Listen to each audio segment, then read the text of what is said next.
Vous avez 2 petites minutes à nous accorder, on a quelques questions à poser. Ouais. Parce que vous avez participé au groupe Bilderberg en 2008 Oui. et en 2009. On aimerait savoir qu'est-ce que... Non, une fois seulement. En 2008, c'est tout. Oui, absolument. Attendez, je signe. Paris Le 4. Qu'est-ce que vous voulez savoir?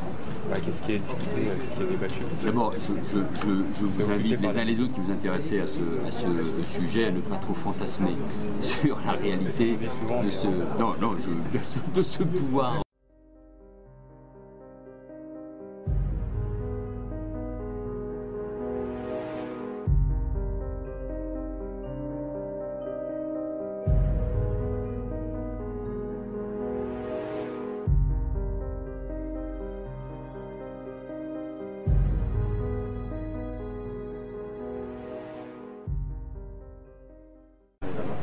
Qu'est-ce que vous voulez savoir? Qu'est-ce qui est discuté, qu'est-ce qui est débattu? D'abord, je vous invite les uns les autres qui vous intéressez à ce sujet à ne pas trop fantasmer sur la réalité de ce, de ce pouvoir. J'ai été invité comme le sont.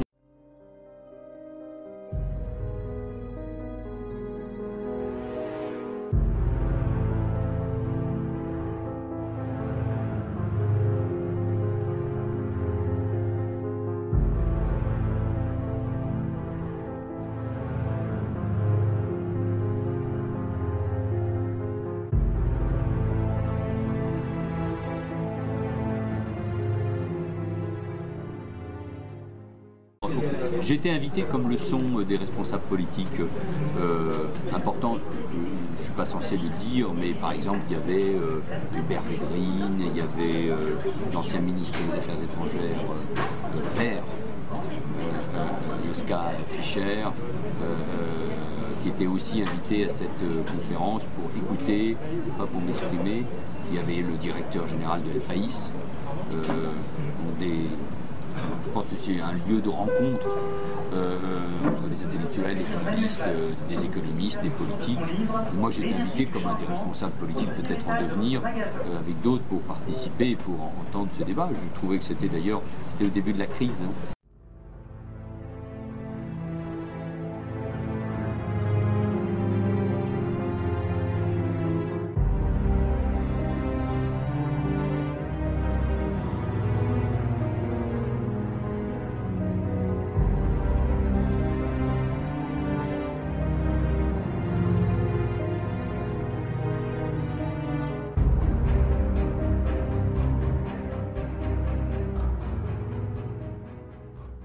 J'ai trouvé ça intéressant.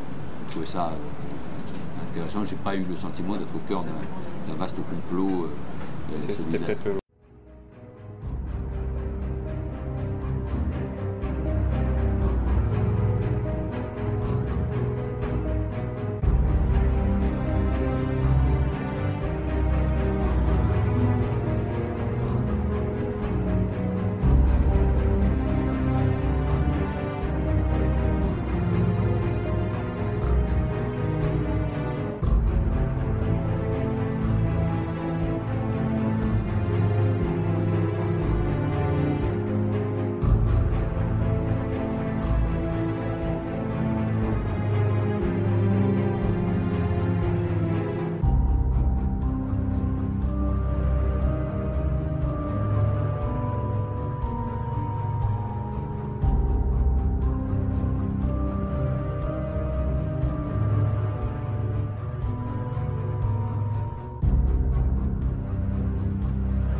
plein dans la crise, mais ça existe depuis 1954, et puis ça, oui, bien sûr. Ça regroupe des gens qui sont en fonction. Quoi, oui, en fonction, ou plutôt, il y avait Kissinger, hein, j'ai pas l'impression qu'il est en fonction. Jean-Claude Trichet et Pascal Lamy. Il y a Jean-Claude Trichet et Pascal Lamy, eux ils sont influents dans leur institution.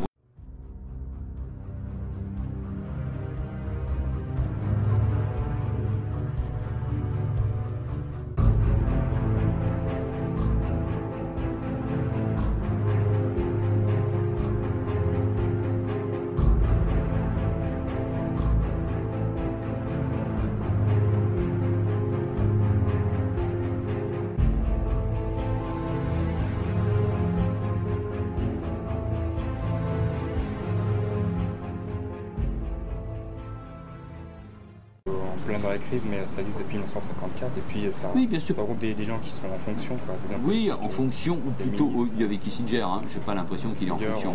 Hein. Jean-Claude Trichet et Pascal Lamy. chaque année. Hein Il y a Jean-Claude Trichet et Pascal Oui, Lamy. bien Eux, ils sûr, sont mais influents dans leur institution. On retrouve Kissinger ailleurs. et Rockefeller et compagnie. Oui, c'est- bien ils sûr, participent mais chaque compagnie, année je ne sais pas ce que pour ça veut dire compagnie. Mais c'est des lieux, mais comme il en existe beaucoup dans des cercles nationaux, dans des cercles internationaux. Si ça donne le sentiment que c'est un pouvoir des gens qui décident du devenir du monde, je crois qu'on se trompe.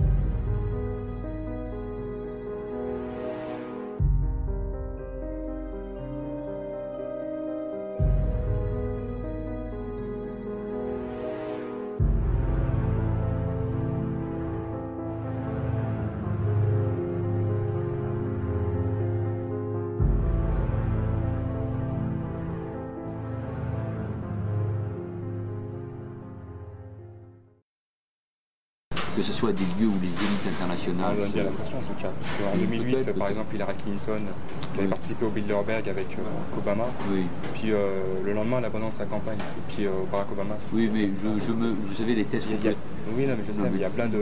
Les thèses complotistes, je pense qu'il faut. Bill Clinton, 91. par Je exemple. pense pas que ce soit là l'endroit. Je pense pas que Hillary Clinton Ouais, s'est abandonné Ce qui est plus face à troublant, c'est- Obama mais à c'est cause une- de ça. C'est une Non. drôle de. Bah, ce qui est le plus coïncidence, troublant, quand même. c'est Herman Van Rompuy qui a été reçu 5 jours avant par le groupe Bilderberg, Non. 5 jours avant d'être nommé à la tête du Conseil européen. Vous êtes jeune, donc malheureusement ou heureusement, abandonner les thèses complotistes.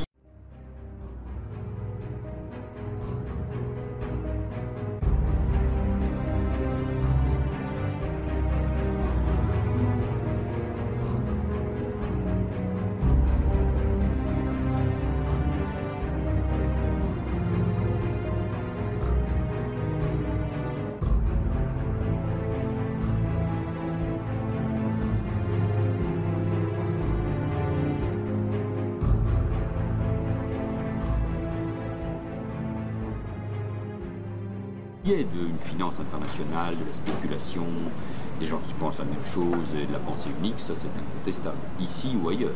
Mais c'est-à-dire, Il n'y a même pas besoin que les gens se réunissent pour qu'on puisse le critiquer. Moi ça m'a intéressé parce que c'était l'occasion aussi d'écouter des avis très différents sur des sujets extrêmement... et même s'il y a une règle, quand on est invité, c'est de ne pas trop dire ce qui s'est passé.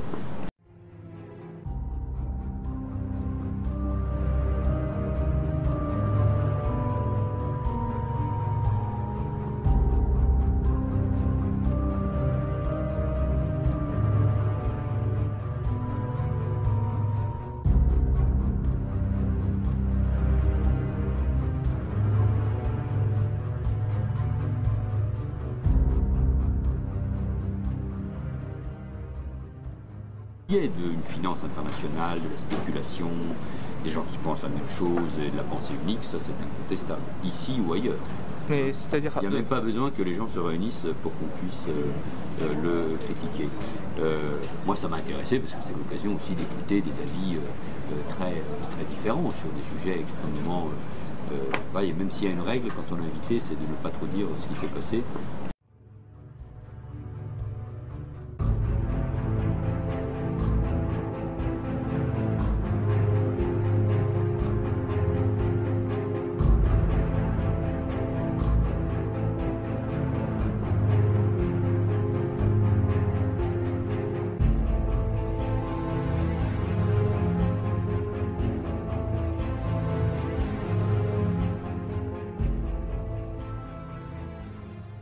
Règle, quand on est invité, c'est de ne pas trop dire ce qui s'est passé.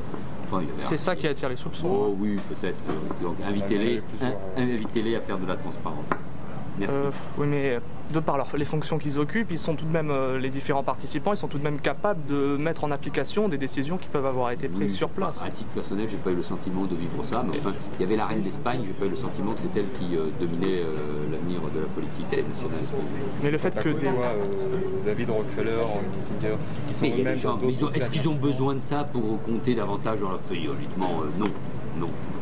Disons qu'ils sont déjà influents de par leurs institutions, dans les institutions dans lesquelles ils sont, mais en plus de ça, il faut donc qu'ils se retrouvent en secret. Vous êtes en secret, franchement, puisqu'il y a des manifestants devant et ils vont m'interroger. Avant, c'était pas médiatisé depuis 1954. Non, mais je ne sais pas que je ne veux pas vous répondre, mais n'ayez, franchement, voilà. Je comprends les critiques qui peuvent être apportées sur telle ou telle institution. Et là, ça fait un peu femme de ménage anticonspirationniste. Ça fait un peu circulaire, il n'y a rien à voir.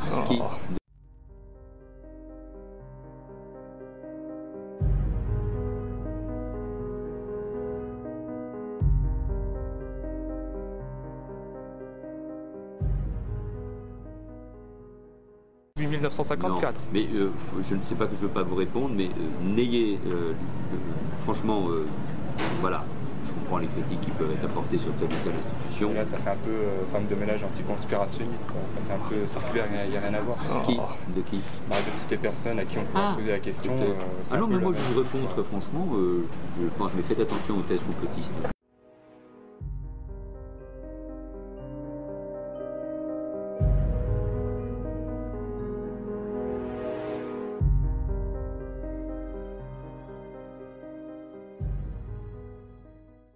Selon vous, est-ce que ça a une légitimité démocratique, le fait que des journalistes puissent discuter avec des hommes politiques parce qu'il y a du monde qui attend. Une légitimité démocratique, je crois que c'est pas absolument pas le but. La démocratie, c'est le choix des citoyens, c'est le peuple. Vous ne pouvez pas interdire à des gens de se réunir, comme je ne peux pas vous interdire de me questionner, etc.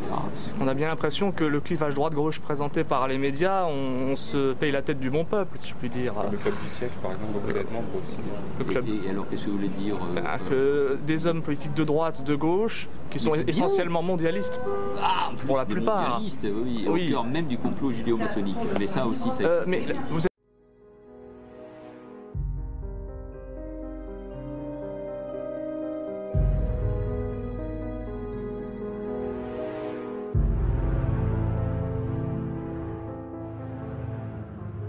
Pour une gouvernance mondiale. Non, et puis il y a même des gens qui expliquent que par exemple les attentats du 11 septembre n'ont pas eu lieu.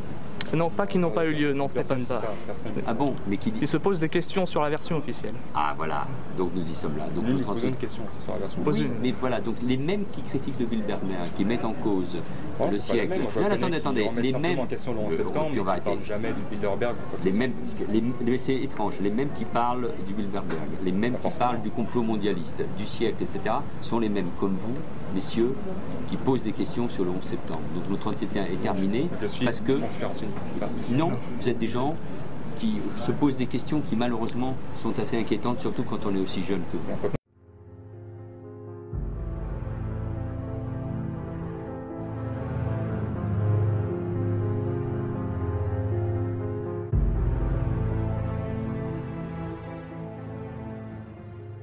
Et les mêmes qui se retrouvent dans ces groupes. Et c'est les mêmes qui ensuite, je vous l'accorde, nient la Shoah. Donc, non, là c'est terminé. Je vous remercie. Et les mêmes personnes qui se réunissent au Bilderberg, ce sont les mêmes qui font la promotion d'une idée de gouvernance mondiale. Jacques Attali, Herman Van Rompuy, sympathiques, comme vous, qui nient la Shoah. Non, parce qu'on est à la limite. Non, pas psychopathe. Non, mais quand on nie le 11 septembre et quand on nie la Shoah, c'est qu'il y a un vrai problème. Septembre, et personne ne nie le 11 septembre. Allez, au revoir. Je sais que le sujet est un peu bancal. Bonne fin de journée et surtout reprenez vos esprits. C'est important. N'oubliez pas, la confiance n'exclut pas le contrôle. Non, bien sûr, mais si vous aviez été dans la tour du 11 septembre, je pense que vous ne l'auriez pas nié. Ce sont les familles des victimes qui demandent une réouverture d'une enquête. Non, mais c'est peut-être même le complot judéo-maçonnique qui vous êtes une femme de ménage anticonspirationniste. Allez, au revoir. Merci, monsieur. C'est gentil, au revoir.